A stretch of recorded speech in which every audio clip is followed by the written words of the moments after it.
Life insurance ఇది మన జీవితంలో చాలా ముఖ్యమైన విషయం. ఎందుకనో అతి ముఖ్యమైన ఈ విషయానికి మనం అతి తక్కువ ప్రాధాన్యత ఇస్తున్నాం. కారణం సరైన అవగాహన లేకపోవడం కావచ్చు, మనకేమి అవ్వదు అనే మొండి ధైర్యం కావచ్చు.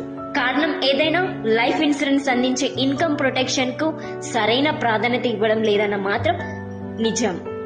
ఒక్క నిమిషం మనం ఎందుకు ప్రొటెక్షన్ కి ఇంపార్టెంట్ ఇవ్వాలో ఆలోచిద్దాం.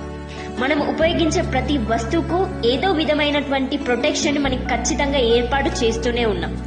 మనం ఉపయోగించే ప్రతి వస్తువును ప్రొటెక్ట్ చేయడం మన బాధ్యతగా వహిస్తున్నాం. మనం నిత్యం వాడే మొబైల్ ఫోన్ కు స్క్రీన్ గార్డ్ అని, పౌచ్ అని ఎలా ప్రొటెక్ట్ చేస్తున్నాం? కింద పడితే పగిలిపోతుందని ఎంతో జాగ్రత్తగా కాపాడుకుంటున్నాం. అంతెందుకు మనం టీవీ రిమోట్ ని ప్రొటెక్ట్ చేయడానికి ఒక కవర్ వాడుతున్నాం. మిగిలిపోయిన కూరల్ని ప్రొటెక్ట్ చేయడానికి ఫ్రిడ్జ్ వాడుతున్నాం. ఇలా మనం వాడే ప్రతి వస్తువును ప్రొటెక్ట్ చేయడం మన జీవితంలో ఒక భాగం అయిపోయింది.